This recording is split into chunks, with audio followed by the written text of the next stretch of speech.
Thank you, everybody, for joining us today. Just bear with us for a few minutes as we let everybody in from the waiting room. For those of you who would like, we have enabled closed captioning. For those of you who don't need it, there's a button on the bottom part of your menu called Live Transcript that you can turn the captioning off.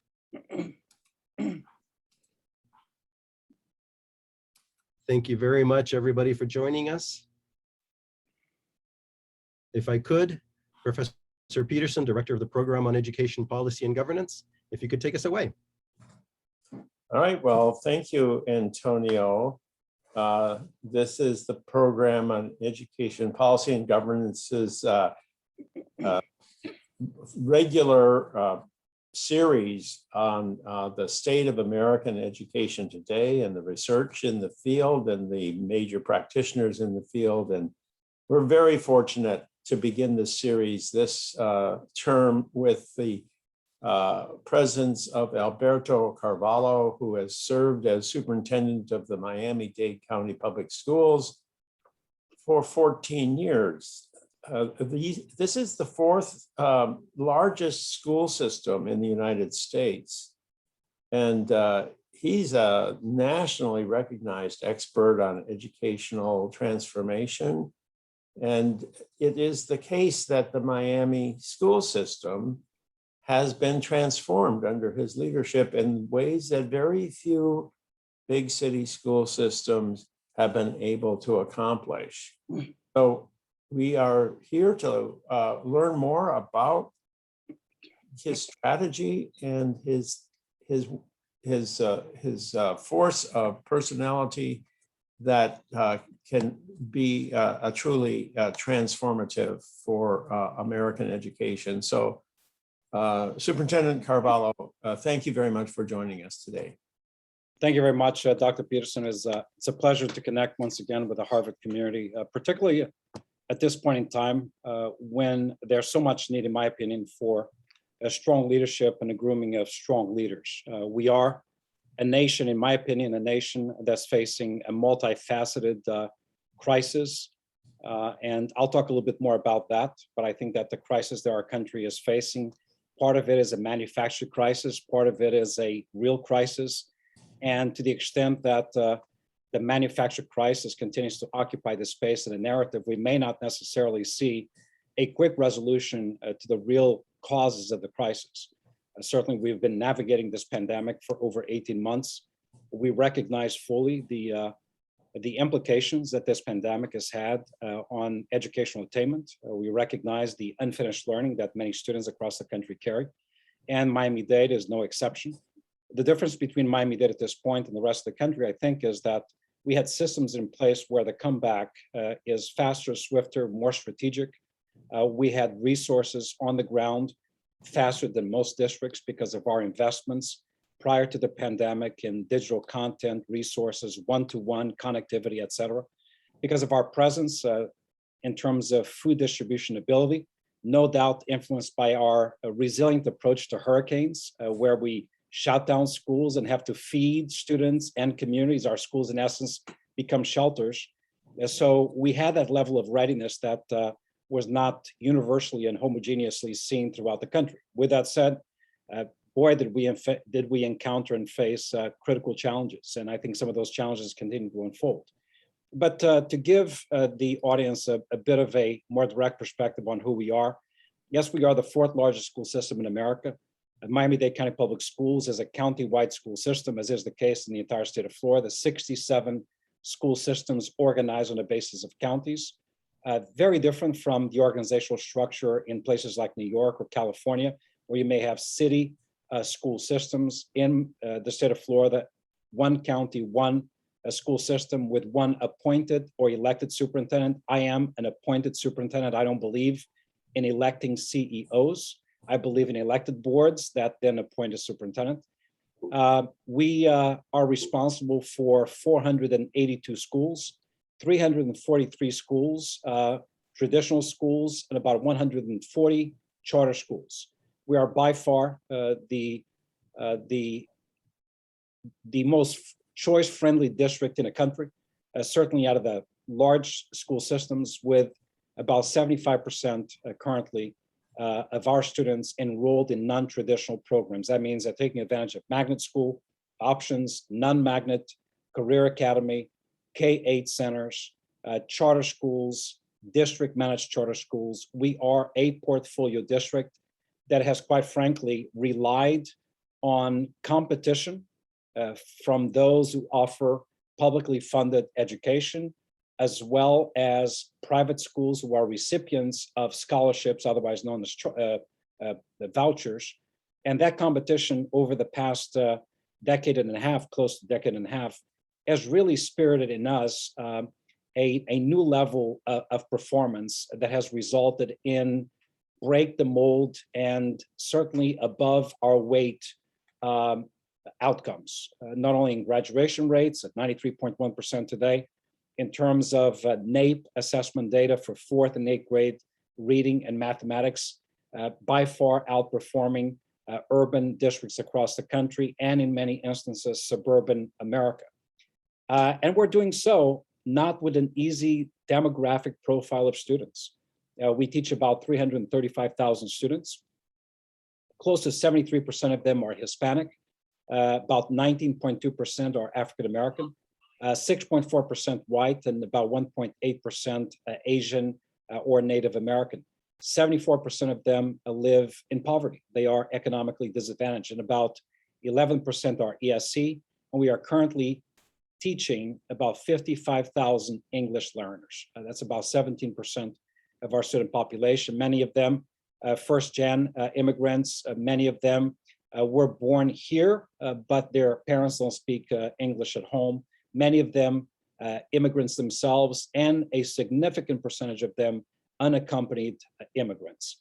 But to just give you a sense of what the past 18 months have been like, how we entered the pandemic months, how we exited the pandemic months, what we accomplished in between, there is a short video that I invite all of you to watch and listen to. Let's roll it.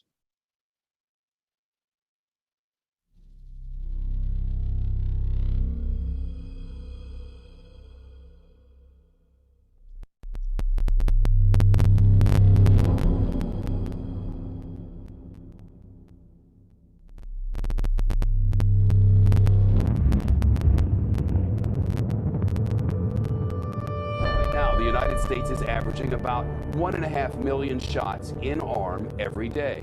We have a school system that's been guided by science all along. We've navigated this awful pandemic with the expert advice of public health and medical experts. The CDC says it's time to get back to school. More and more children are returning to class in person in schools around the country. Masks, physical distancing, hand washing, cleaning, and contact tracing. Unfortunately, we may not have a vaccine available for children by the time we have the next school year.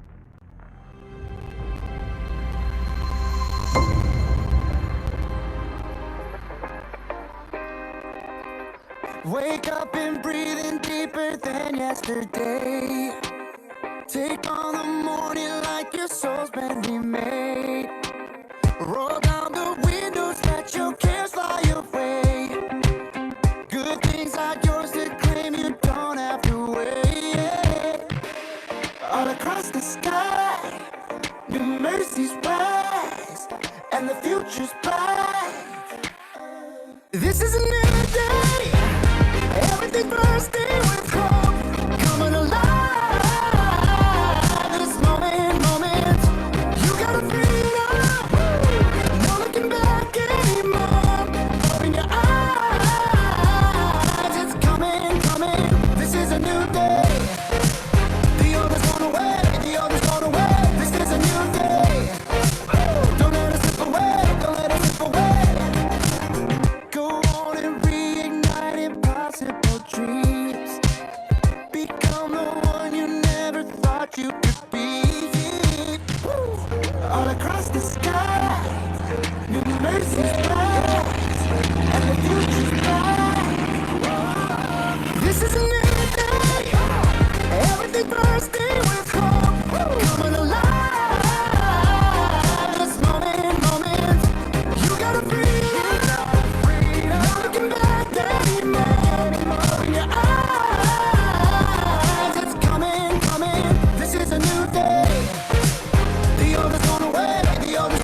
Love hasn't given up on you. Love is making the old things new today and every single day.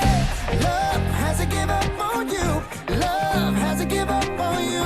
Love, yeah. 1, 2. This is how legends are made.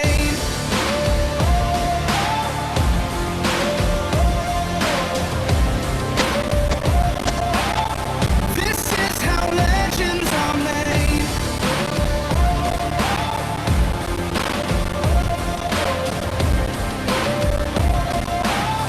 This is how legends are made. I got the lightning inside me. Oh, just you watch. This is how legends are made. I'm like a titan that's rising. Oh, just you watch. This is how legends are made.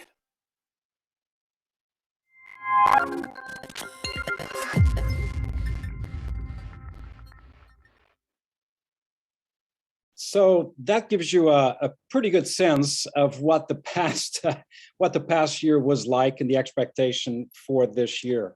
In fact, we just launched at the beginning of this year a new strategic plan, and it's titled this Infinite Possibilities, deeply influenced by our learning, our experiences of over the past 14 years, but more recently by our learning over the pandemic, which again, another crisis that we faced and have taken on. And I do think that we've come out of it more resilient, more adept at facing additional challenges, no doubt we will face in the near future.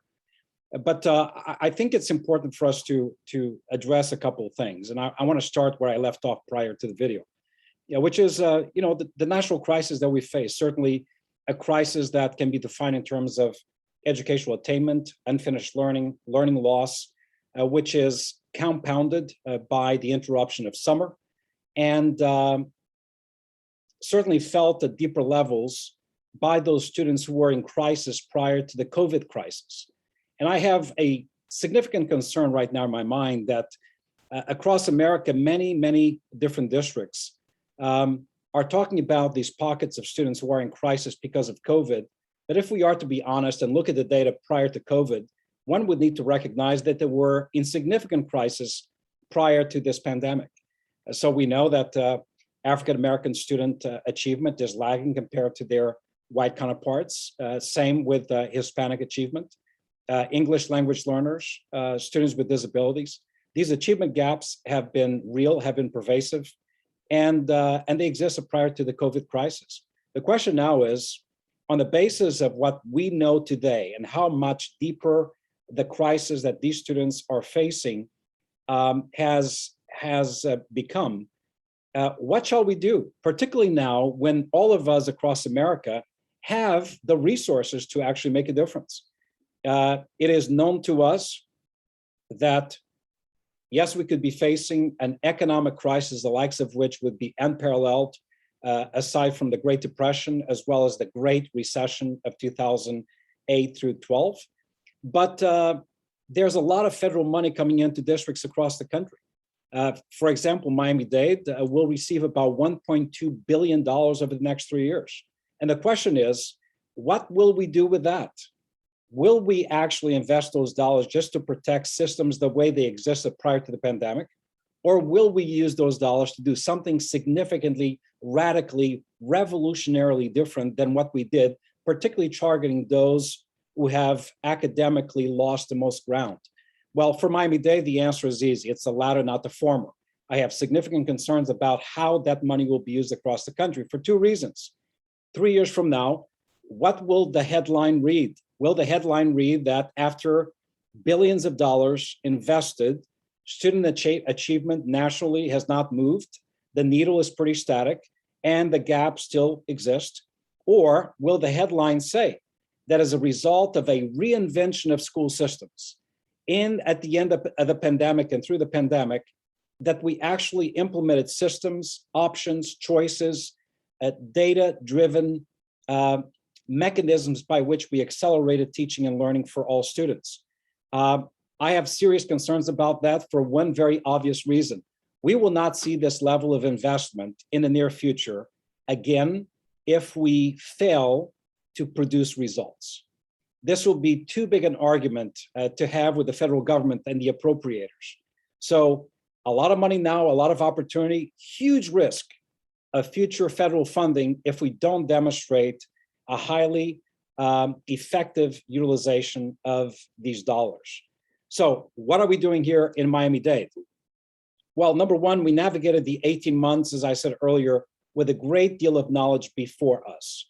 We were blessed with the fact that back in 2012, we passed one of two referenda, the first one for technology integration, systems development, one-to-one solutions, and connectivity across the board, really translating every one of the basal series that we were adopting into virtual content, beginning to empower our students going back to 2012, beginning with Title I schools and economically disadvantaged students with the resources, virtual resources, devices, and connectivity at home, taking advantage of the portal that we developed with students and simultaneously connecting with parents. What that means is the creation of a virtual parent academy that knew the level of proficiency of the child and attempted to create an echo of learning in each student's home. Entering the pandemic, unlike many districts across America, we had the resources already in the students' homes. Notwithstanding, we actually surveyed our entire district again, and we determined that based on our initial deployment, we only had to deploy about 30% additional devices into the hands of students. What that meant was, going back to March of 2020, we deployed 125,000 devices into the hands of students, as well as 10,000 hotspots to create connectivity, because the rest was already in the homes of students. In addition to that, we had preloaded, going back to January, when the first idea of a viral condition in China, we began to develop systems to transition and pivot towards virtual learning. And we initiated an instructional continuity plan that relied heavily on professional development for our teachers. In fact, we consumed 3 straight days of professional development opportunity training for our teachers, our administrators, to ensure this seamless transition. And when we turned off one button and activated the other, we had consistently, during the pandemic time, about attendance levels exceeding 96%, connectivity levels around 99%. And I don't need to tell this group, that's about twice the level of attendance and connectivity observed by many students or districts across the country. Obviously, we had our challenges. It was difficult to provide the necessary support systems that students who face significant disabilities would need. We knew that English language learners would be losing ground. That's why even during that virtual time, we deployed staff to conduct wellness checks appropriately equipped with PPE to the homes of these students, providing as much support as we possibly could. At that same time, in the middle of the pandemic, during virtual education at 100% in Miami-Dade, we were already planning for the comeback.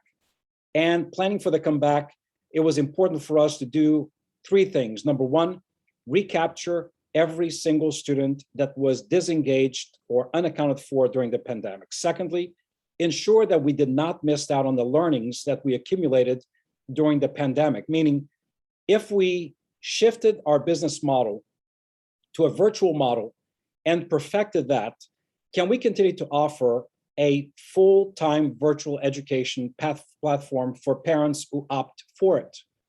And last but not least would be creating school conditions when students would come back that would be significantly different than what they remember seeing leaving, with the appropriate social and emotional supports, mental health supports, smaller class sizes, the social distancing, technology, ionization technology to purify the air, the replacement of air conditioning units and ventilation systems, unorthodox feeding centers to ensure that, because kids have to remove their masks, they would be appropriately distanced.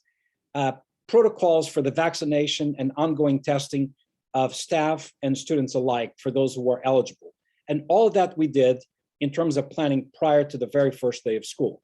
We did have some hiccups on the very first day of school of last year because we attempted to, quite frankly, do the impossible. And the public sector actually did pretty well.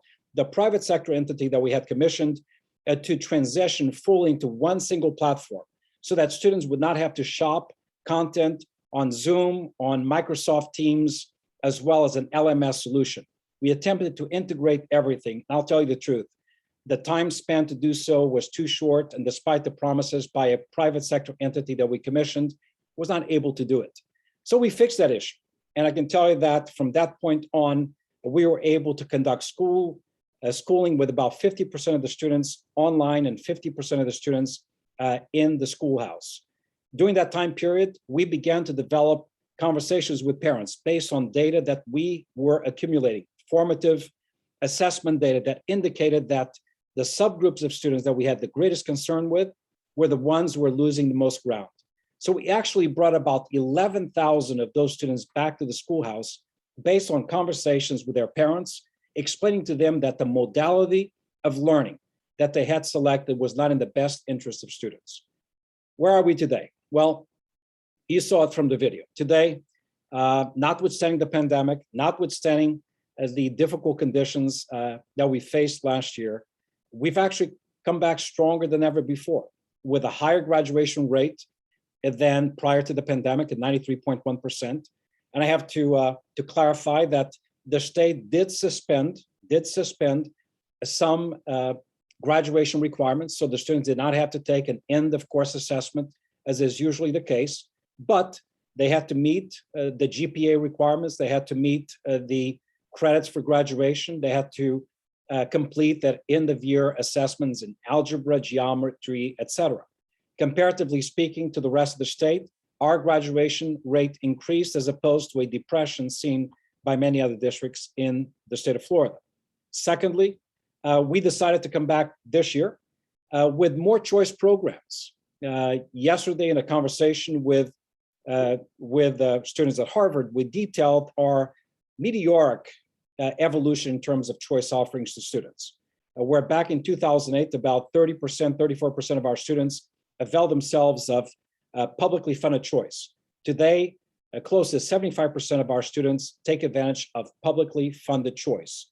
And just this year alone, we introduced 31 new school choice programs, anything from robotics, cybersecurity, to fine and performing arts, new international baccalaureate programs, Cambridge, you name it, we have it in Miami-Dade. Our goal is within the next 2 years to reach a very cool 90% of our students actually opting for a program of study based on their own preference and their own desire for something that adds relevance to their learning. We also, in the middle of the pandemic, actually improved our performance. So we entered the pandemic already at a high level of performance, comparatively speaking, to the rest of the state and the country, as far as individual school grades in the state of Florida, a high stakes accountability state that grades schools. We were already outperforming the state with 99% of our schools rated A, B, and C, 0 F schools for 3 years in a row, and a district-wide designation of A, which is very uncommon for a large urban district in the state of Florida, based on the demographic profile alone. We exited the pandemic, started this school year actually in better shape. Now there are 0 D and 0 F rated schools in Miami-Dade, with 100% of our schools rated A, B, and C, and we retained our A rating from the state of Florida. Equally important is the fact that for us at this point, it is insufficient for us to compare ourselves to statewide performance or other districts in the state of Florida. We're very interested in gauging international performance as well as national performance, not just comparing ourselves to other large urban districts, but comparing ourselves, our evolution and performance to suburban schools and private sector schools, as well as charter performance nationally. And the results are pretty stunning. And I reflect only on the Mirrors versus Windows report published a couple months ago by the Council of Great City Schools that attempted to answer two questions. how are urban school systems doing compared to the rest of the nation? And are there standout districts that actually are producing a district effect? And the district effect is in terms of a percent gain as far as student achievement, when accounting for certain demographic conditions such as poverty, English language limitation, educational level of families, as well as family income, how do these systems perform, and are there outliers? And I'm very pleased to say that Miami-Dade County Public Schools is a window district more than a mirror district. What I mean is we are not just a mere reflection of the socioeconomic conditions that students bring to the school. We actually turn that condition into a window of opportunity through which they transition, with a district effect that in some cases is 14% higher than would be expected based on the demographic profile of our students. And by the way, so that everybody understands, that district effect factor can be zero, can be positive or negative. Zero is not bad. It simply means that the district is actually hitting the expectations, meeting the expectation. A positive district effect, 1, 2, 3, 4%, is that this district is punching above its weight by that percentage. A negative district effect, well, that's really bad. That means that the longer kids go to school in that district, the less they know, which should be of concern to America. And as I said, in 4th and 8th grade reading, the data that was used was NAEP, solid golden data. And in 4th and 8th grade, Miami-Dade County Public Schools had positive district effects. 3 out of the 4 areas, obviously 4th, 8th grade reading, 4th, 8th grade math, 3 out of the 4 best in class across the country, beating urban education systems, as well as the rest of American systems, that is private and charter outside of the jurisdiction of school districts. So we're very pleased with where we are, but we are not content with what we've seen. And I think that in fact spells out our spirit of competitiveness.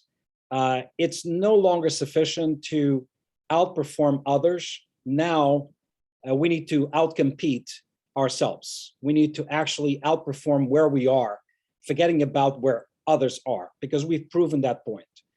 And we know where the new battle lines are.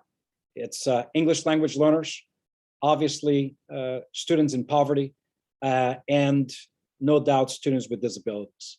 And we believe, based on our deployment this year, the way we budgeted schools this year, different than previous years, even though the previous years we were budgeting schools very differently than the rest of the country, with resources actually following students. It seems like an easy concept, but very difficult to implement in most districts across America. Understanding the profile, the individual profile of each student, and ensuring that we budget schools on a basis of the cumulative profile of students in that school, with greater resources, greater support, greater attention paid to those schools that have a disproportionate reflection of students in a fragile condition, greater autonomy given to schools, regardless of demographic profile, that are outperforming the rest of the schools. I'll close at this point to turn it over to Dr. Peterson and questions from the group. But suffice it to say at this point, it is all hands on deck. Prior to coming here, I visited 6 schools today. I went into classrooms. I taught 1 class. On the 20th, next week, I will have principals of 80 of the most fragile schools presenting to myself and my cabinet at what we call DataCon, to recognize the current data profile of these schools for the time that each one of these principals has with me, projecting their data and advocating for solutions. They have the right to demand resources to get us there beyond what we've already allocated. 2 days of interaction between superintendent, senior staff, and the principals of the most fragile schools. If you're not there, if you're not on the scene, if you don't bring your key players in, you're not in touch with reality. And in Miami-Dade, everybody is in touch with reality. I myself am assigned 30 students in need right now. Every one of my team leaders is assigned students in need. These are disconnected students, unaccounted for students that need a phone call, a knock on the door, interaction with parents and families. And that's not something that belongs to teachers alone. It belongs to everyone. So I am extremely hopeful. I've been the eternal hopeful superintendent over the past 14 years. I have to be. Most of my contemporaries usually die off professionally, politically after 3 years. So I'm living a superintendent's life that can be counted in dog years. And we're not static. After 14 years, we recognize that what's left to be done is actually more difficult, but more powerful and more important to us than what we've accomplished over the past 14 years.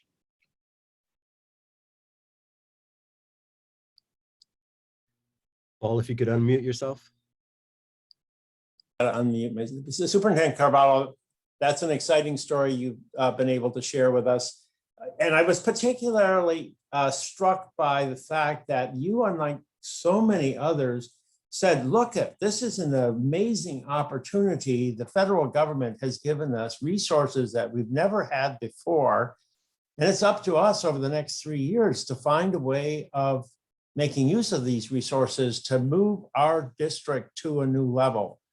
So could you elaborate a little bit more on what exactly you're doing because this money is going to go away. This is a short-term shot in the arm. What are you doing to really put into place now things that can have an enduring effect? Sure.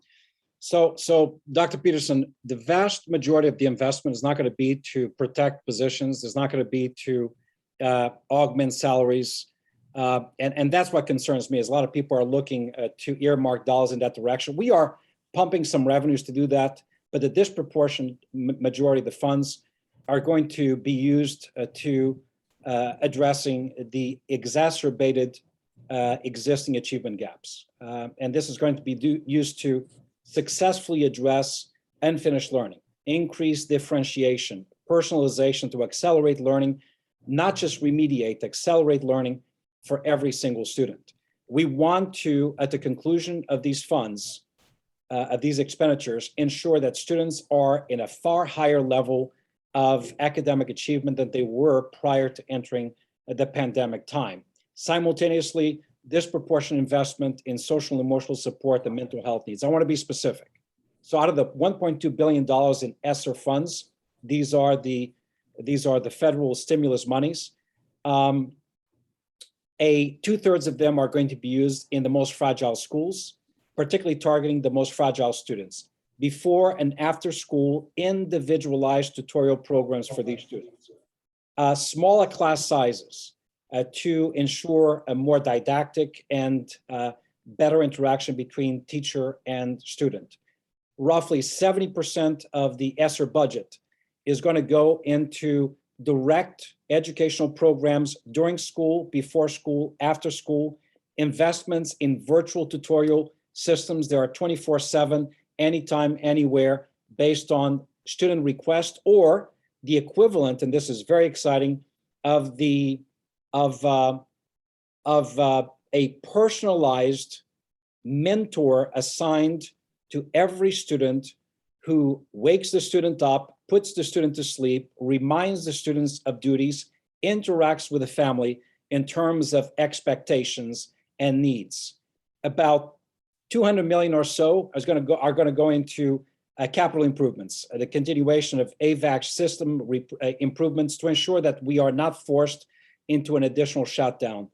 30 million into mental health services, 100 million into the refresh of mobile devices, 50 million into new choice programs, about 20 million into after-school enrichment programs. We want to keep kids in school longer periods of time, but we are also aware of mental fatigue.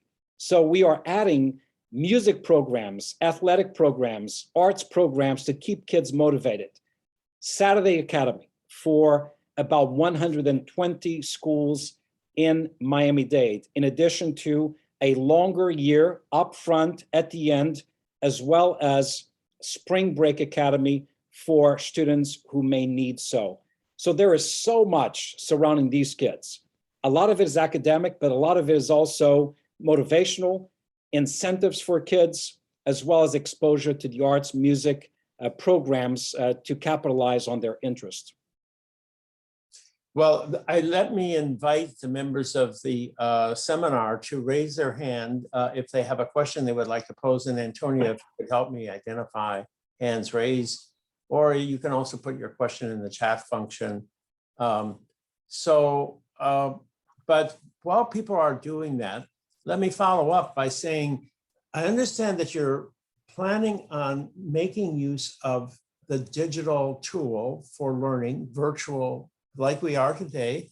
But I have to confess that my reading of that literature suggests that kids don't learn that well from a screen.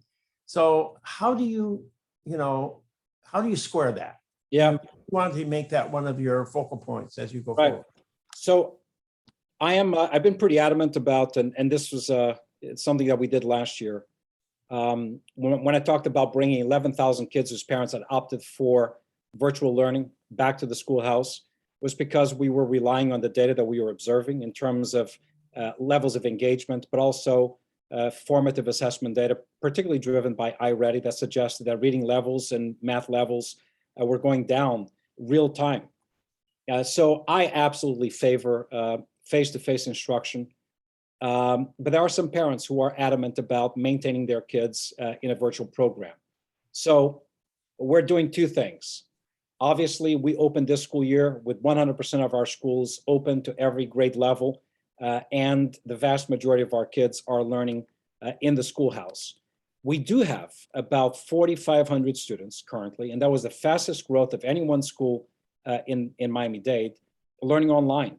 What we're insisting on is part of the time these students have access to what we call learning pods for the purpose of social interaction. We also are maintaining very, very good records of interim assessment data so that we're in a position of urging parents on the basis of their students' evolution in the virtual program to return them back to the schoolhouse if they're not succeeding on their virtual program. Parents are making choices to keep their kids in a virtual program, not taking into account the best learning modality for them. So you are right. All the indicators suggest that with the exception of a small percentage of students, and that small percentage of students are kids whose parents can actually dedicate the time and be a co-supervisor of the student while at home. We cannot expect the vast majority of our working parents to do that. But parents are making selections sometimes that are not in the best interest of their students. So we will remain vigilant and urge parents of those students to return the kids back to the schoolhouse should we detect a slide in their performance over time. And that begins right now with the first interim assessments that will be rolled out next week. So some school districts, I think New York City is one of them, actually say everybody's got to come to school. We're not going to have any instruction over the internet. Yeah. Are you willing to go that far? If we begin to see, I'm not willing to go that far. We always had in Miami-Dade, remember, we are a choice district. So in Miami-Dade, we always had a virtual education program. We always had a Miami-Dade online. And by the way, that school has always been a very high performing school. But that school historically was a school for, I'll be very honest, parents who could work from home, could dedicate the support time to their kids. Student athletes. These were not, in my opinion, and based on data we have, students who are children of parents who have one or more jobs, who do not have the time to dedicate to supporting their kids. So we will maintain a virtual presence. It is actually required in the state of Florida that we maintain a virtual presence, but we're going to be very careful about the gating criteria that is applied to that modality, because I think, once again, sometimes parents with the best of intentions make decisions that are not in the best interest of students. And ultimately, we will have the necessary conversations to return kids back to the schoolhouse. It's a very small percentage of our student population, but based on our early analysis, 35% of the kids who are currently enrolled in the virtual academy probably should not be on the basis of historical documented achievement levels. And those are the ones that are assigned to me, the 30 kids I have to call and interact with, as well as my team members. That's the target group. It's to address and have honest conversations with parents about, educational conditions and choices that they made that may not necessarily be aligned with the best interest of the kid. So you live in a state where you have a governor who has strong opinions on schools and school policy and vaccinations and the masks. So, and they don't always coincide with the inclinations of your board, I would imagine. So how do you negotiate between these conflicting views that are raging across the country? Yeah, well, we negotiate part of the time, and then the other half we litigate. So we are in the middle right now of two different legal actions with the state.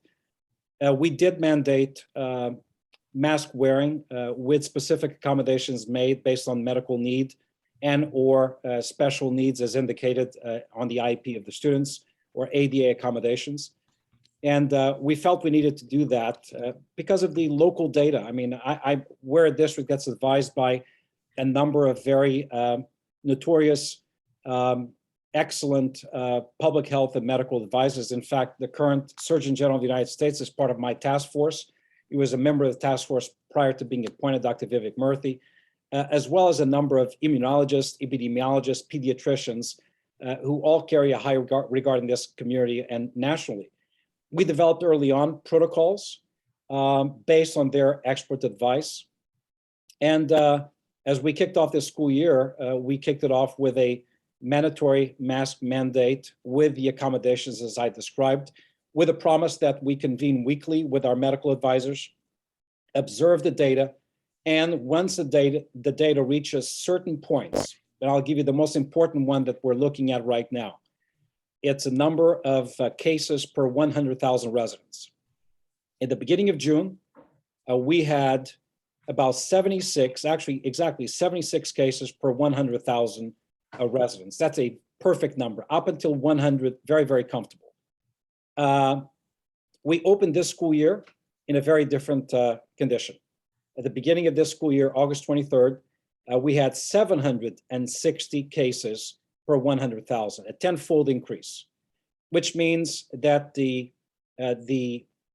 viral exponential growth of infection was not one that would allow us to drop the protocols.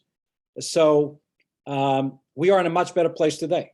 The COVID-19, particularly the Delta variant, has plateaued. Our hospitals were at capacity, ICU bed utilization, regular bed utilization at 98 to 100%, even pediatric units. But now it's plateaued, it's declining rapidly as we expected. We're now at around 300 cases per 100,000. We expect that by next week, we'll be at 100. At that time, the quarantine protocols will be relaxed and the mask mandate will be relaxed as well. What I can tell you is, unlike Broward County and Alachua County, where they have taken similar positions, as well as 12 other districts in the state of Florida, we have not received that letter from the state indicating penalties, because we have demonstrated thus far to the state that we have not only a science-based approach, but we have a plan in place designed with criteria that once met, the protocols change. So it's not a static, forever set of protocols. But you're right, Dr. Peterson. It's been an interesting political environment that we've been navigating, one that, in my opinion, has resulted in a crisis that's more political than anything else. For a district of 330,000 students, we only had 79 parents who requested accommodations. And most of those were absolutely legitimate. So we didn't have a fight at the school level. The fight is between adults who carry high-level positions more than at the school level, or between parents and principals. That's very interesting, Superintendent Carvalho. If you could bring in some other folks from the audience. Marty, would you like to pose a question? Well, Katerina had her hand up first, so I think we should go to her. Sure. Thank you, very kind. Superintendent, thank you so much for sharing your thoughts. This has been fascinating to hear. I was actually curious, you were talking about kind of the data-driven innovation, and I think it's kind of clear from hearing you talk how much you really kind of look at data in order to inform the decisions that you're making. And so I was just wondering if you could maybe talk about the conflict or maybe potential conflict between choosing performance measures that will allow you to basically have oversight over such a thriving, diverse kind of choice district as yours, while also maybe kind of disciplining or allowing you to discipline the system if necessary, while also kind of doing justice to the variety of approaches that you will see kind of in the different schools in your county. Yeah, so Katerina, if I understood your question correctly, one of the blessings in Miami-Dade, and I talked about this yesterday, is that unlike systems that are highly decentralized, like Chicago Public Schools, where principal autonomy in each school is really huge in terms of curriculum materials, adoption of content, deployment, support systems. In Miami-Dade, it's very centralized. And there are a number of reasons for that. Number one, the economy of scale. We get more at a cheaper rate if we have centralized systems. Secondly, our data systems, even for charter schools, are all centralized. We are actually the providers of data to the charter school network, as well as to the schools that we directly manage. We all rely on tools and systems, and I mentioned one, iReady, that provide us real-time data that allows us for the quick real-time recalibration of instruction and support at schools. So it's less of a mandate now. Years ago, it was shocking when we implemented these district-wide systems that allow me to have a dashboard, whether it is academic performance, teacher attendance, student attendance, utilization of electricity and water, utilities at schools. I have that dashboard that shows me everything. Principals have their own dashboard for their schools that shows the individual performance of teachers, students, et cetera. And then the coolest thing is that even in a teacher's classroom, students own their own data. And you walk into a classroom in Miami-Dade and you see data charts that students populate. They actually, put their data up. So it's not as much of a discipline issue these days. Principals and teachers actually recognize the value in the data systems that we have. And with that said, I think the state of Florida, based on an announcement just made by the governor 2 days ago, to basically discontinue the use of a single exam at the end of the year to produce data that will result in teacher evaluation, performance data, the letter designation for schools, retentions, promotions, graduation, that the system will move going into 22-23 along the lines more of what we do in Miami already, which is a continuous improvement model relying on systems that produce multiple data points throughout the year rather than an opportunity to have an academic autopsy at the end of the year when it's too late. And that's exactly the direction that the state is taking, and we're very pleased with that. So there is less of a discipline need across different governance structures in Miami-Dade, as we're all using pretty much the same systems and the same data to produce the inputs that we rely on. But look, you're absolutely right. Miami-Dade, in Miami-Dade, data is our superpower, has been our superpower for a long period of time. It's part of our DNA. You don't become a principal unless you are a data-driven leader. You don't become a principal unless you are an instructional leader. That's why we have replaced over 90% of all principals in Miami-Dade and replaced them with best-in-class individuals who are data analysts, data interpreters, and good implementers of their own school improvement plans. Thank you, Marty. Superintendent Carvalho, thank you for being here. Those of us who have followed Florida education from a distance recently have mainly seen headlines about mask mandates and bans on mask mandates and legal challenges. And so it's good to hear what's actually going on the ground. You actually just spoke to a little bit to what I had wanted to ask you about, which is this new announcement from the governor that Florida was moving, if I understand it correctly, away from a single state test at the end of the year to something that people in the testing community often call through course assessments that still aggregate up to a end of the year summary measure. And what I wanted to hear actually was whether this was something that you saw as a disruption to your own systems for monitoring progress and managing performance, or is this a threat, or is this something that is that you're welcome to? If I understood it correctly, you just indicated that you're very open to it, but I wonder what you think the consequences of that move would be in a system that is not like Miami-Dade and doesn't have the same data infrastructure in place. You hit the nail on the head, Doctor. Did I just lose connection? No, you're here. No, you're there. Okay, Dr. West. You hit the nail on the head, Dr. West. So for a system like Miami-Dade, where we have these progress monitoring systems already in place, and I say for the third time, our workhorse is iReady. Why iReady? We were one of the very first adoptions in the country, large-scale adoptions, and very quickly we recognized the level of correlation and fidelity between the progress monitoring results, which are done 3 times a year, P1, 2, and 3. And what we measure is what gains were made between the first progress monitoring input, the second one, and then the third one.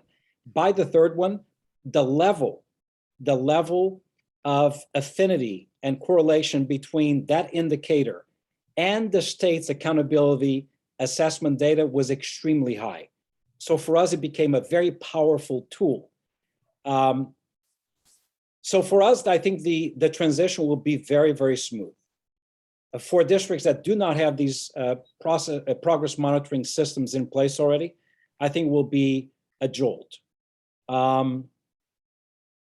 With that said, there's a promise. I was a little concerned when Governor DeSantis made the announcement. I don't want to be political here, but I thought it was interesting because you're absolutely right. Most of the debate has been about issues that are not educational in nature. There were not educational policy issues, assessment issues. They had nothing to do with achievement gap or unfinished learning. We're about masks and vaccination. And that's where I talk about this political crisis rather than an educational crisis that's being debated, when the conversation should be about the educational attainment crisis rather than these other issues.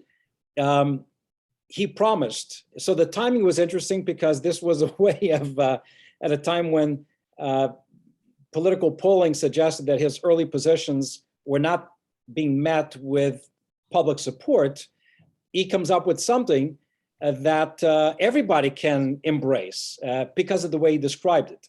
And the way he described it is, rather than one single input that will generate a data point for schools, let's rely more on 3 inputs. That's iReady, 3 interim assessments that will reduce testing time by 75%.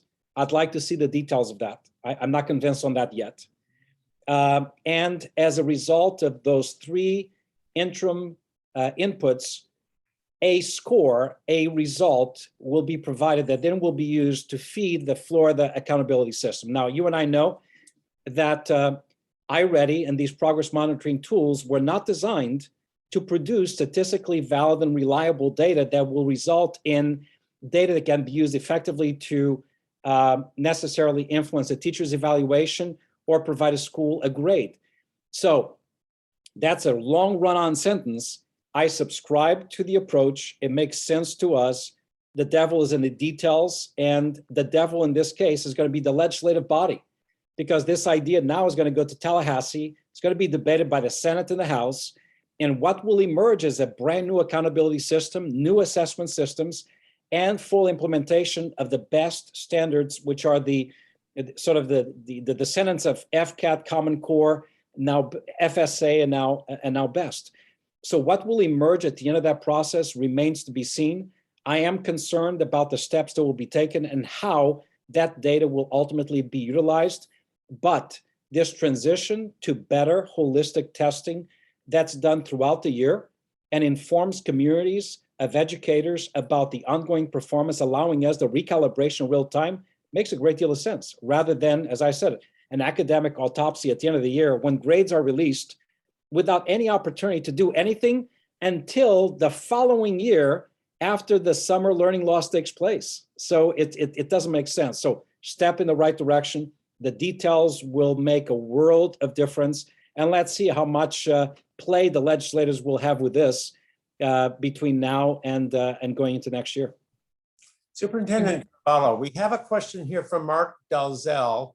Mark, do you want to ask the question yourself, or do you want me to pose it?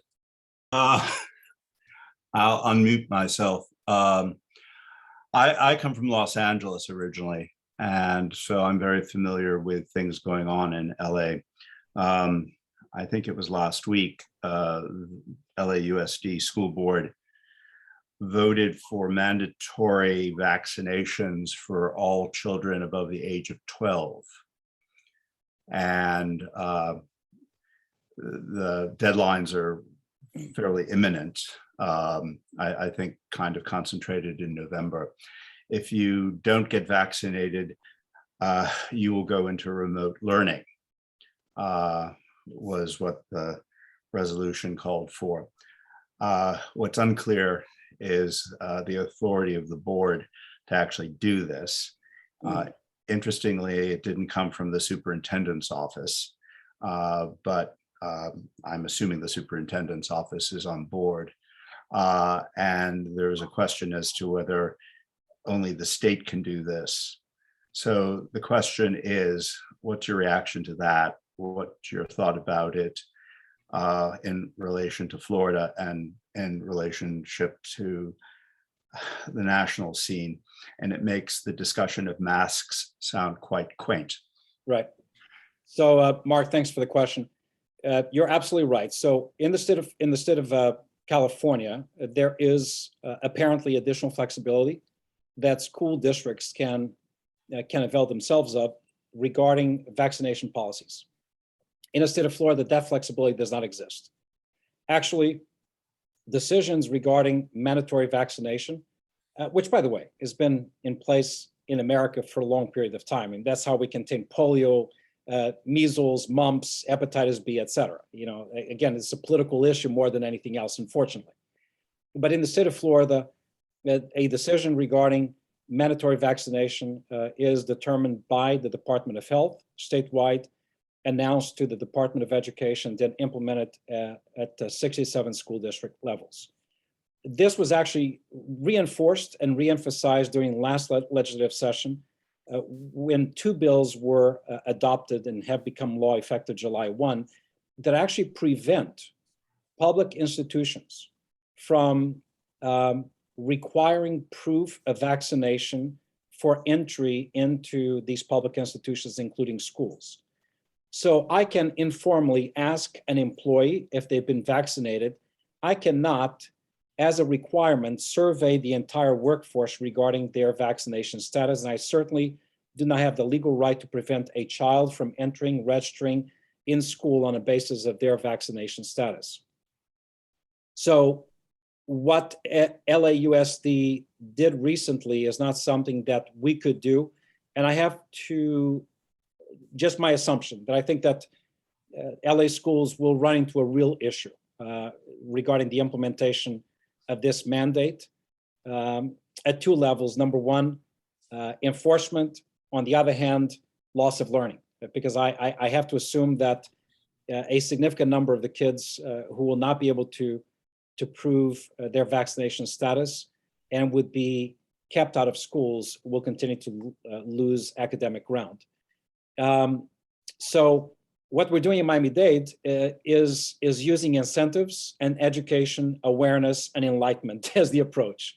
And we're in a very good place. Miami-Dade, our urban area, will probably be the very first urban community in America to get as close to 100% vaccination than anybody else.